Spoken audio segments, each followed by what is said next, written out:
Hello and welcome to this new series of interviews with some of Arran's most impressive people.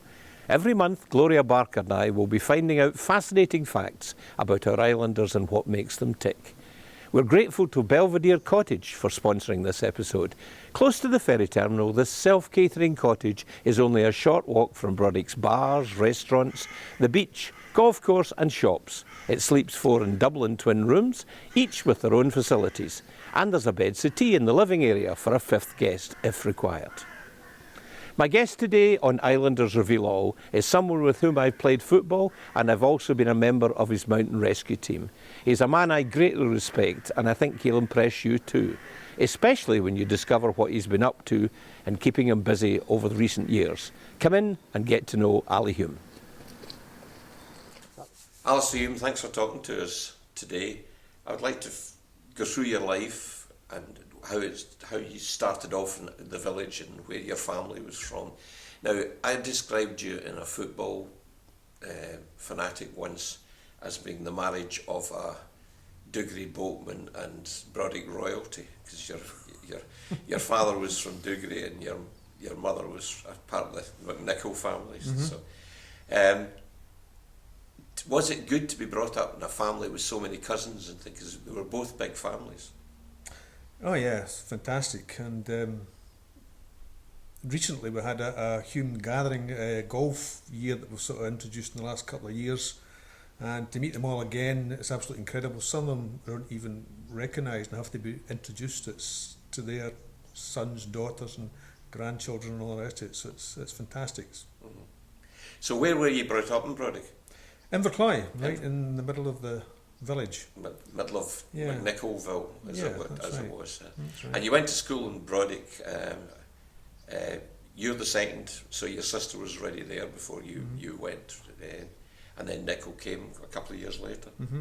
And 10 years later, you've got Eileen. Right. Was Eileen an afterthought for your parents? Well, no idea. They're not here to ask now, so I don't know. So how did you enjoy school at Brodick? My memories of Brodick School were fantastic. I had a great relationship with some of the teachers, not all of them. From an very early age, I believe it was pretty wild, even up until early adulthood, in fact. But no, Brodick School was great. I remember vividly playing out in front of the school with the wee dinky toys and the wee grass bank that used to be there. No longer there, so yeah, happy memories of Brodick School. Playing in the wood behind the primary school, not hearing the bell when the bell went to bring you back in. The teachers had to come out and shout for you to come back into the classroom. Yeah, very happy memories. So a big change when you go to Lumlash and you meet the rest of the islands people. Mm-hmm. How did you fit into that? Yeah, we got into it right away. So the guys, and these days, your friends were other guys, young lads. Mm-hmm. Whereas nowadays, some guys and girls are really friendly, which that never happened back in the day, you know. So yeah, I met guys from the south end, the north end, over your way in Shiskin, and I stayed friends with them for years. But yeah, great old. But your rivalries of Brodick, I mean, you are a Brodick nationalist when it comes to football. Well, I did play for Shiskin, Charles, if you do remember that. I remember that. Yes. Yeah. But you were at Brodick football-wise during some very successful years. Absolutely, yeah. I think we had a really good team together, but not for that long. We sort of came and went a wee bit, and we had some top class players, and we had a good periods of. And you started from a team that was quite young and took a bit of a pace into the first couple of years. Yeah, indeed. My first game for Brodick, I was 13 years old. And it was my uncle Henry, who was the manager at the time, Henry McNichol, and I'll never forget it. It was a game against Lumlash, at Lumlash, and getting towards the end of the game, I think we were getting a thumping, and he thought he would blood me, if you like, and send me on to see if I could make a difference in the game, just make me aware of what went on in Arran football. And I'm on at 13 years old, and really tough game, and I can remember being put up in the air numerous times, coming back down, carrying on, and just getting on with it. But yeah. I've got a similar experience. My first year in Arran football, playing against Lumlash, they called me the horizontal winger, because the McDowells would just hack you down as soon as you went past them. Arran football was interesting. Yeah. So, were you academic at school? Not at all. No, not at all. When I got to Arran High School, I wasn't really interested. I was sort of interested in some subjects, but I started Arran High School in the late 60s. It might have been 68, around about that time. And at the same time I started, on my first day, I met a guy called David Oakes, who had just come up from Yorkshire, and he was a geography teacher. And he was about, I don't know what age he was, but a young man, and he got me really interested in geography, which I've had a lifelong interest ever since. And when I was younger, it was only one of the few subjects that I was really interested in at school. Even starting off in primary school, in my little bedroom in Laurel Cottage in Invercloy, it wasn't wallpaper that was on the walls, it was maps of the world all over. I just had this fascination for travel in different countries, and it was just a dream. So that was your first inspiration? Yeah, then? absolutely, yeah. And that moved you to where we're going to be talking about later on. So absolutely. That's fascinating. So you leave school. What's the first move? Leaving school, I had this dream to do with travel again. I was wanting to go to Canada, and I was wanting to join the Hudson Bay Company, which some members of my family way past were in the Hudson Bay Company. When I was hearing stories about them, that's what I wanted to do. However, that didn't turn out, and I left school on the Friday, and on the Monday I started in the family business with the nickel plumbers on the Monday. So yeah. So you served your time as a plumber, and then when did you move into the water board? I think it was 1983 I moved to the water board, yeah. I've always thought of you, and I hope you don't find this insulting, as a quiet, shy boy, and that doesn't push himself forward, and yet when you went to the water board you moved to the top reasonably quickly. I did. Well, I was really, really fortunate. Jimmy McGill, the superintendent at the time, was a great old guy, great fun, and I had a lot of time for him, and he had a lot to do with me getting the job at the end of the day. And yeah, we had some great times there and had some great workmates. And So you're at the water board, but when do you join the mountain rescue, and when do you take that interest forward? I joined the mountain rescue in round about 77. I think my name first appears on the call-out list. I was never really interested in the hills to begin with, but all of a sudden I became interested. And one of the reasons I got interested in mountain rescue is because the local policeman, Neil MacDonald, I'll never forget this, as I said, I was quite wild when I was young, and the police were quite often at the door, and my mother was like, giving me hell all the time, and Neil MacDonald said to me one day in one of his visits to the house, "You need to get a grip and do something." He thought of joining the mountain rescue, and I thought, no, not really. Doesn't really interest me at the moment. He says, "Well, apply, because I'm sure you might be successful." So I applied, and I got interviewed, and I got offered a position in the team, which was a life-changing moment for me, actually. So who was the people that inspired you most from the mountain rescue? Oh, Stuart Lambie, without a doubt, big time. And David Oakes, of course, was a member of the mountain rescue team as well, another person that had inspired me in different ways too. So yeah, I was moving into a group of people that I really looked up to and respected big time. So yeah. It was a different mountain rescue to what it is now. The equipment wasn't there. The police was all support police looking at the mountain rescue. The hut we got here, the hut up at Brodick was just really a hut. That's exactly what it was, yeah. Now you have a full facility. Do you feel pride in the coming from there to there and your part in it? Oh yes, not just me. There's loads of people involved in getting this new build here. But you're right. The old mountain rescue base was up the old police behind the old police station in Brodick, which is just beyond the fire brigade fire station. And in there it was very basic, no toilets. But we had some great times in there with some of the old buddies from the team, like John Henry, John Anderson, Hume at Skimming. I can remember a lot of these old guys. Willie Innes. Yeah, great times out on the hill. We never had any vehicles of our own at that time, and we had to borrow the police Land Rover. Yeah, so it wasn't until later, I don't know, 2004, I think, we got our own vehicle, and 4 years later we got another vehicle. So things have changed dramatically in the last 20 years in mountain rescue. Are there many call-outs that stick in your mind from a bad point of view and a good point of view? Oh yeah, of course. So the bad ones are obviously the fatalities that we've had to deal with over the years. It's never a nice situation at all.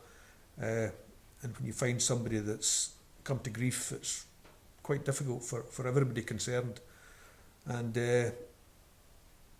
so it's really difficult when you pass that message on to the police and then they've got to contact the families. It's really quite stressful for leaders and all members of the team. Difficult situations. And and in the past, when we've had to recover bodies from the hill, some of the families' parents want to actually go and visit the site where their loved one came to grief, and that's another stressful time. And it doesn't happen that often, but it's happened 2 or 3 times to me, and I've found it really quite difficult and quite moving to explain what I think may have happened. I was on a collection of a fatality with you when I was part of the team, and that's when it came across, your leadership skills came across, the fact that you delegated to everybody what was to be done and how it was to be done, and everybody kept calm. And it was that particular night was a force 9 gale, and we were out all night, but I found it reassuring to me as part of the team that you were in control and you knew what you were talking about. And that is the skills I think that you've learned over the years. And I think I also was up at Aviemore with you, and when you were honing your skills up there at the training. Do you think that all the stuff you learned at the Mountain Rescue helped you move on to your world adventures? Oh yeah, absolutely. As I said, David Oakes was still in the team then, and he was a fantastic traveller. He used to travel over himself with his wife Maureen, and used to tell me stories about where he'd been and what he'd been doing. And so that really encouraged me to go on to the next stage, if you like. And fantastic experience. I remember that night you were talking about, Charles. It was a very, very difficult evening, and that was, if I remember rightly, David Oakes' last call out. He was getting on a bit and just finding it a bit too much, and not long after that he retired from the team. So it was a hard, difficult. You could hardly keep your feet that night, if I remember correctly. Come back really difficult. 8 at night to 8 in the morning, I think it was. The time of coming. So that was in the back of Akir, another one yet again. And I think I told you recently about the reason we went up that evening. We got chatting, and you were quite unsure why we went all that way in the middle of the night to recover a dead body. Why couldn't we have done it the next day?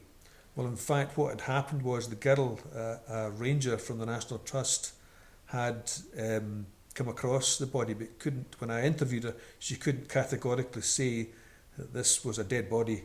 Right. So that's the reason we went that night, because that poor person could still have been alive. Still alive, and have to go.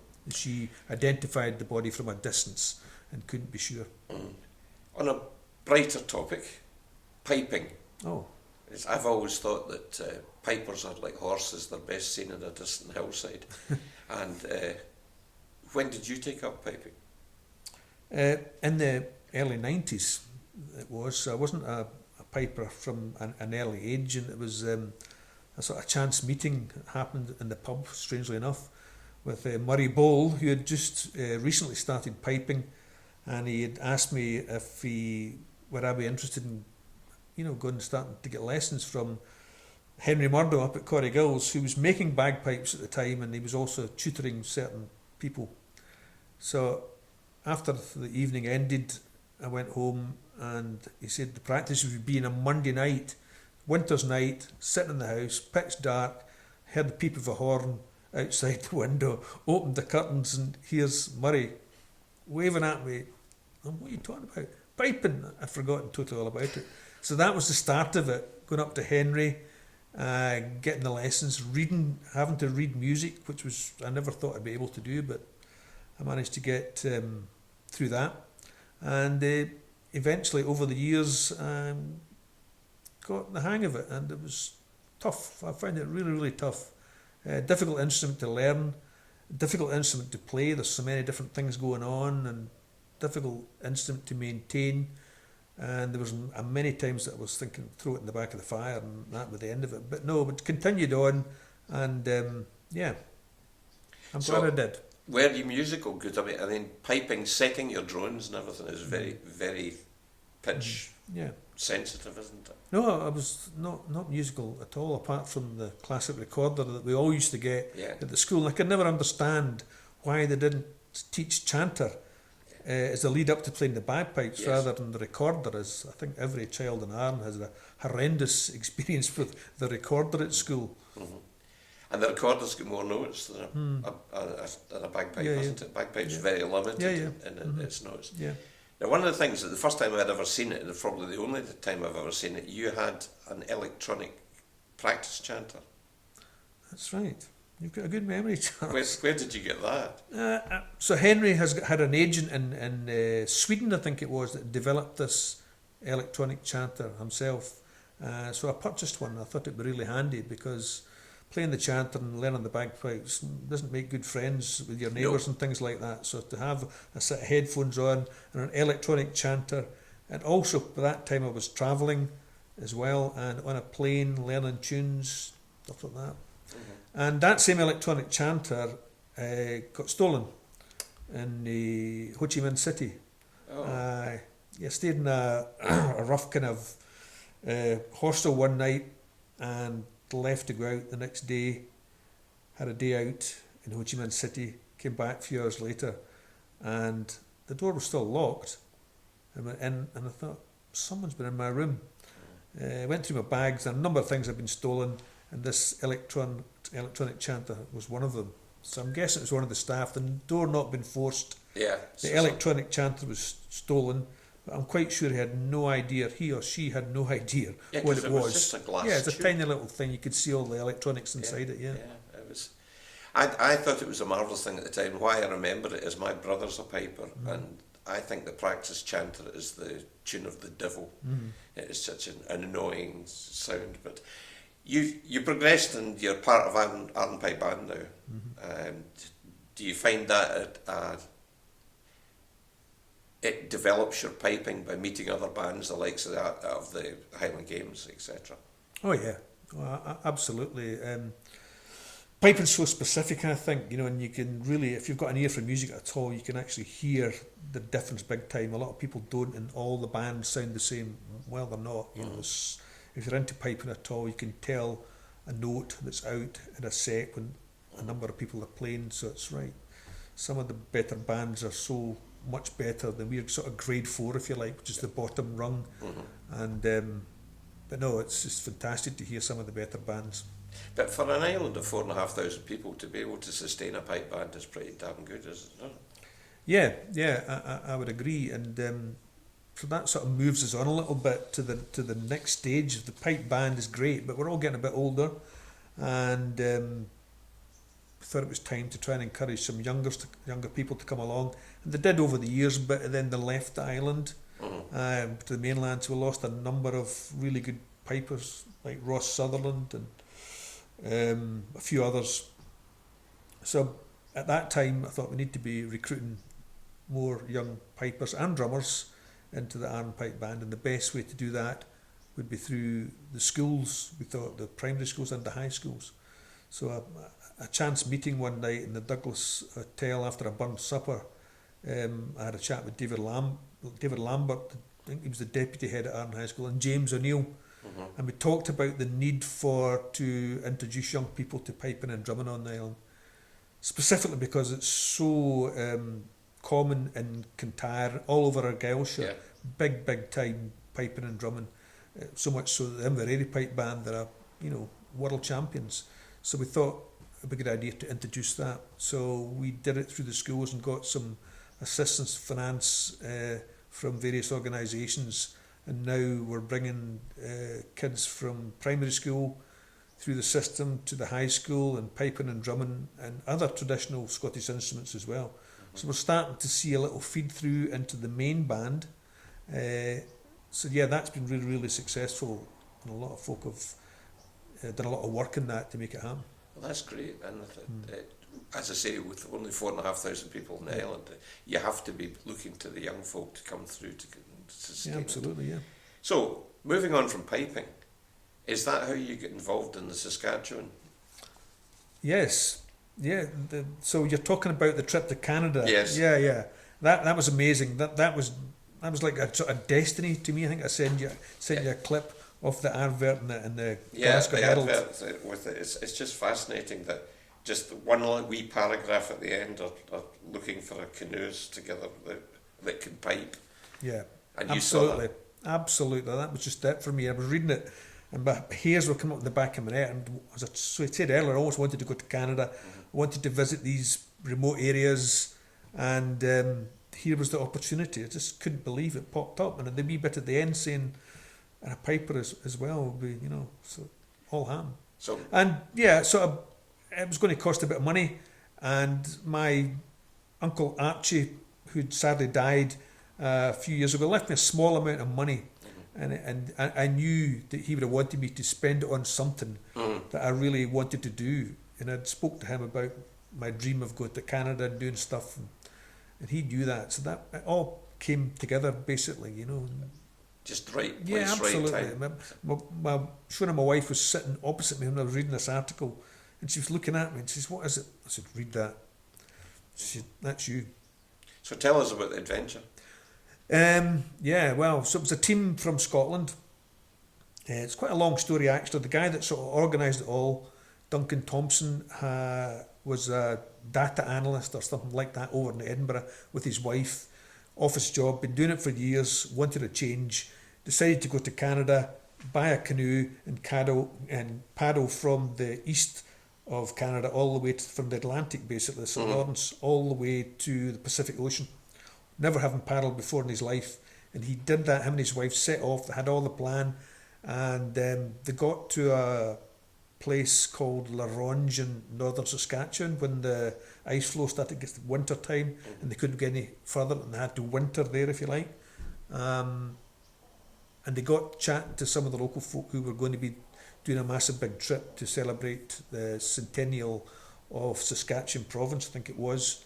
And they'd asked him, when he gets to the Pacific Ocean and gets back to Scotland, why doesn't he get a team together and come and compete in this race? It was a race in the big Voyageur canoes, massive big canoes, 25 feet long, the ones that were used to transport furs down, for the French and the Scots, and a lot of the Europeans were doing that as well.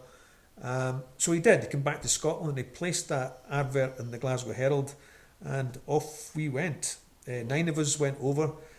We were there for over a month and did this 1,000-kilometre race, starting off in Alberta and then into Saskatchewan and then into Manitoba.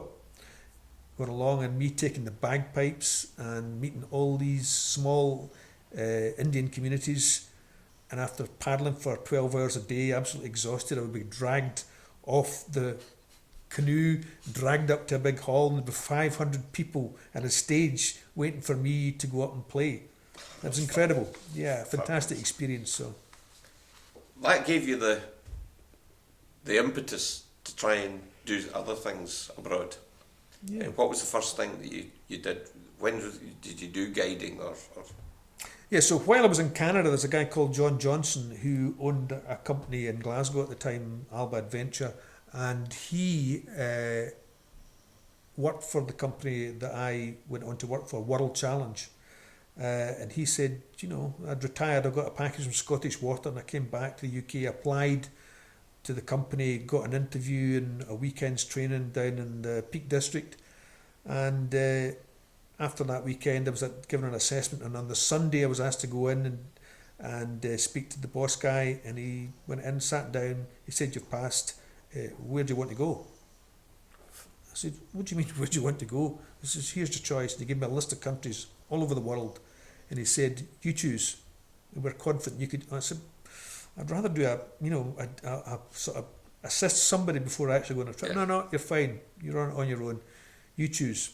So the couple that really interested me, there was one in Botswana and one in Peru, and I thought, what will I do? And I said to the guy, which one's the most difficult? He said, this one in Peru is the most difficult. It's the most difficult trek we do outside the Himalaya.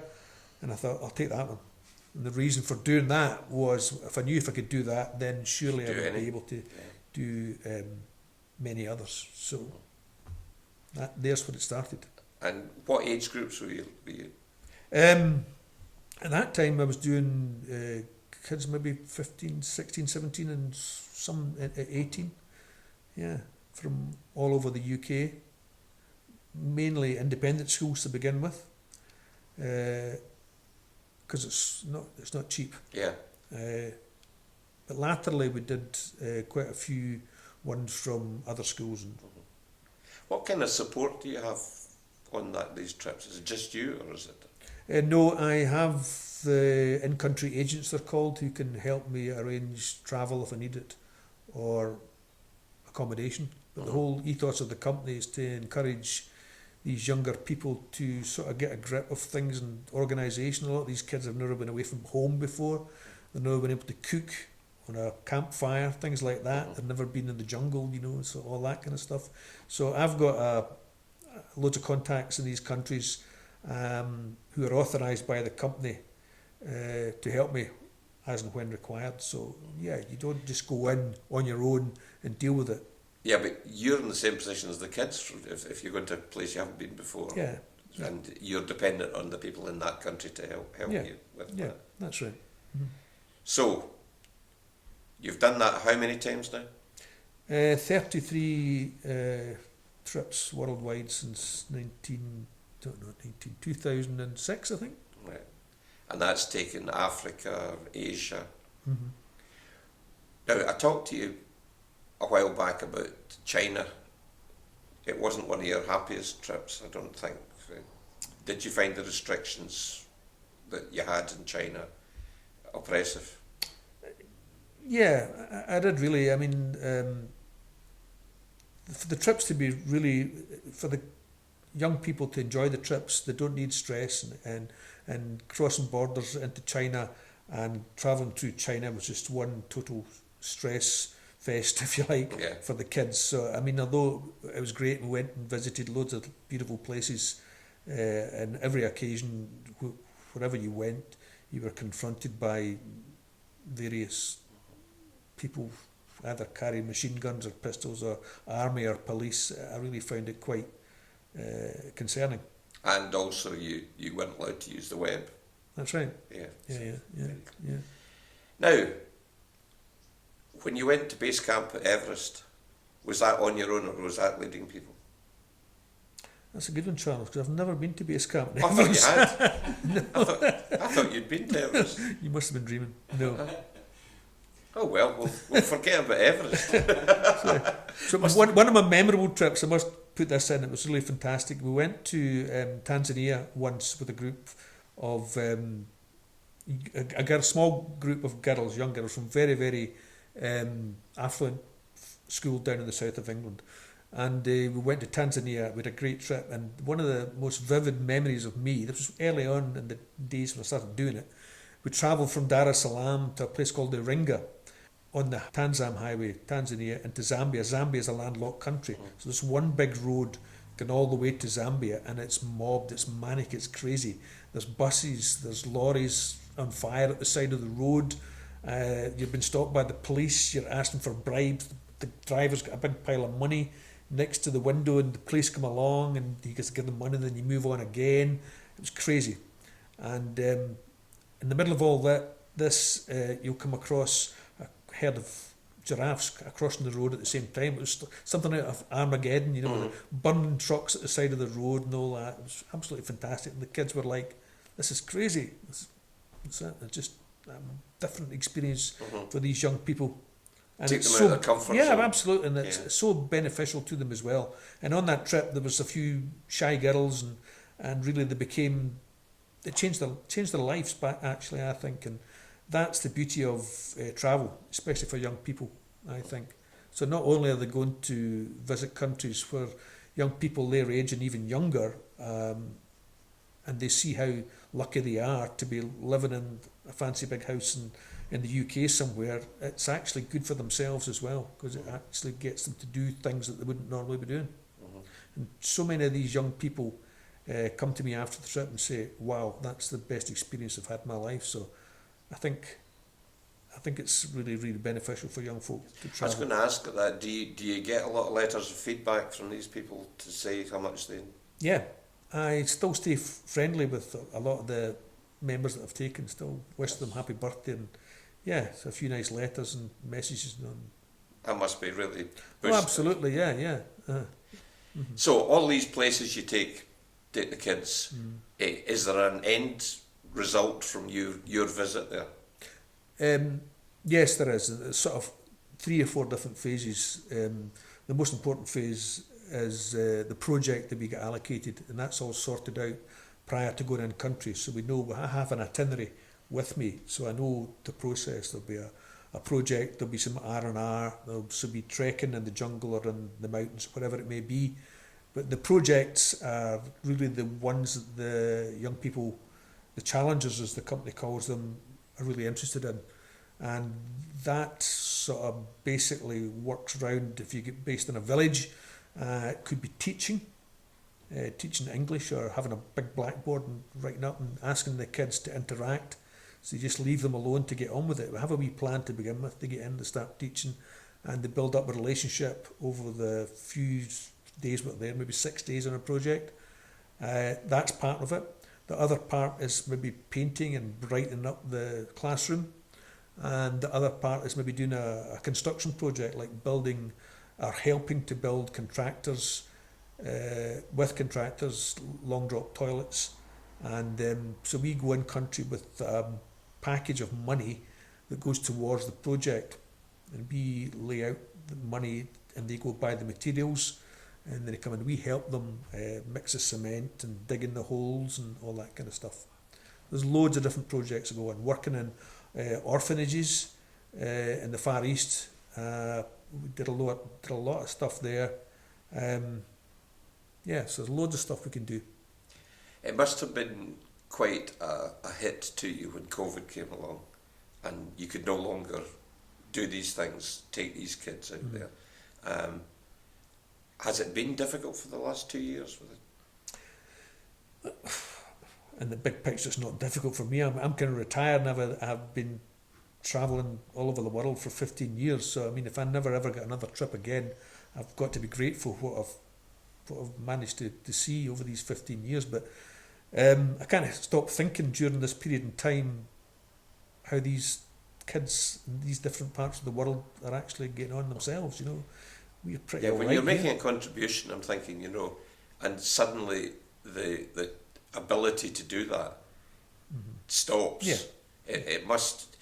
Do you plan in your head for future things, or do the company tell you where you're going? So the company will get in touch with me and say, we've got some trips on the off and would you be interested? And I'll say, yeah. I've never turned one down. Some actual leaders that work for the company got offered trips and they say, nah, I don't fancy that. I want to go somewhere else. Me, I'm going like, bring it on. Anywhere. I'll go anywhere. Spent a lot of time in Vietnam, 11 trips to Vietnam over 5 years. It's one of my favourite places. But yeah, you get an opportunity to discuss with the company where you want to go. Do you feel that your experience in all these trips makes you more of a world person than a Scot or a Brit?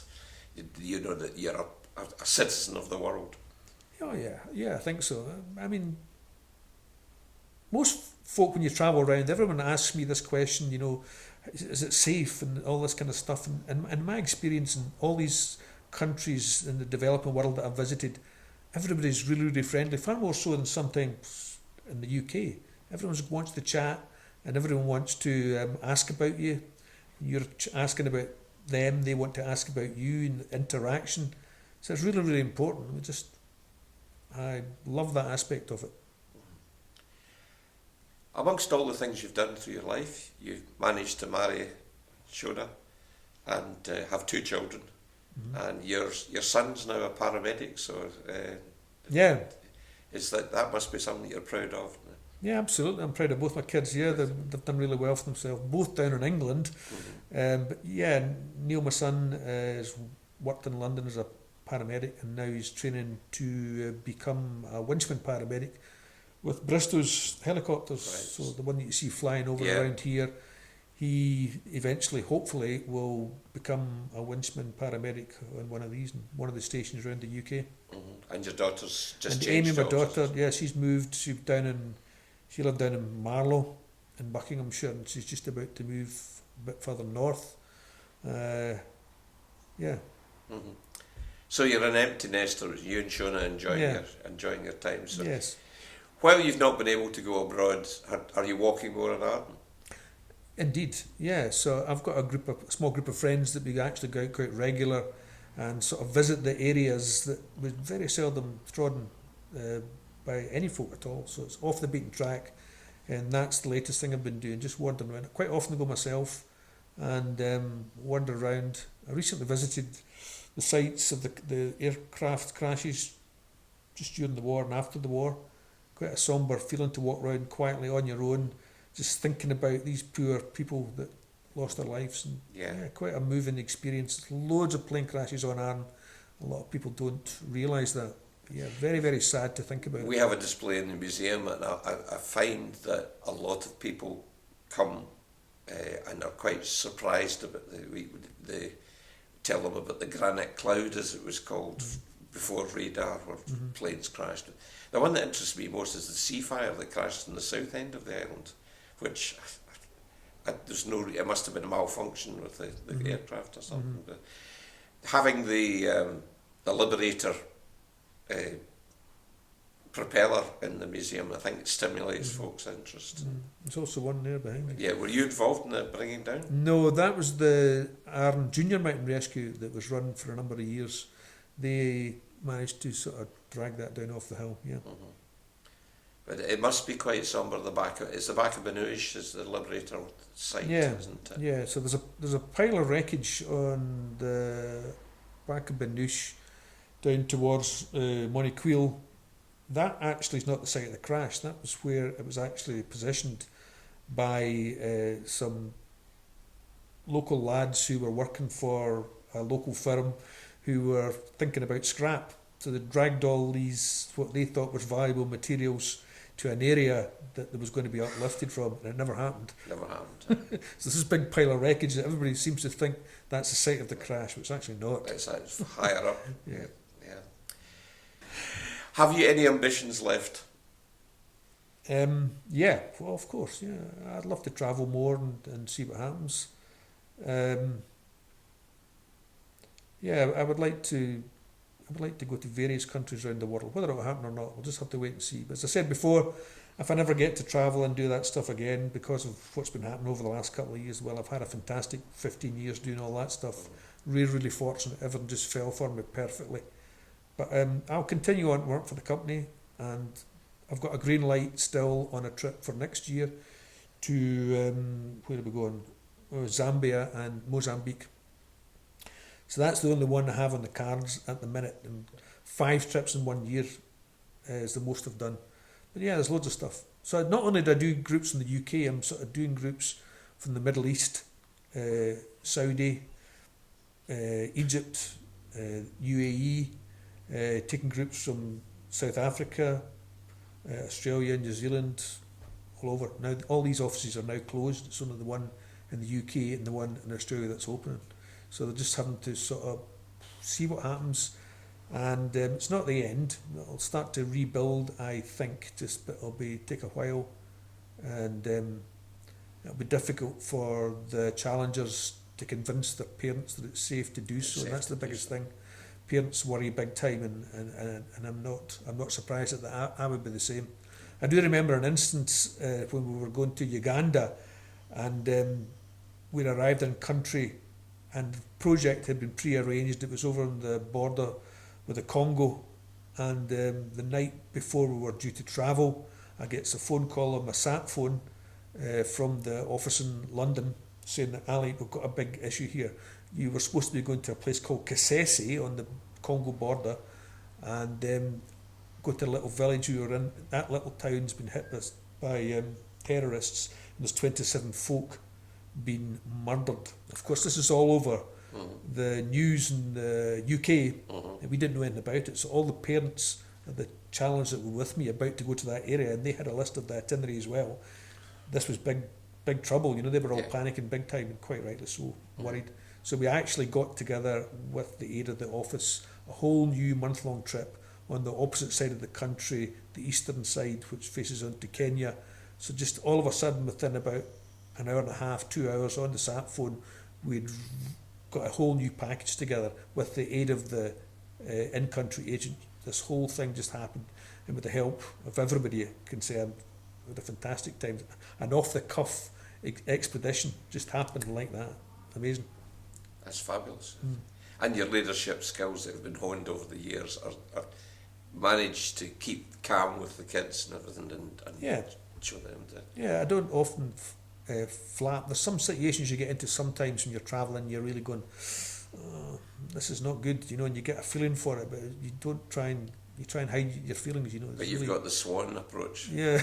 Where everything's going wild underneath. Yeah, the water. you've got that's true. I mean, different countries around the world, you know, if you've got a group of girls, you're always going to get guys, young guys, local guys trying to make a play and all the rest of it. So they follow you about all over the place.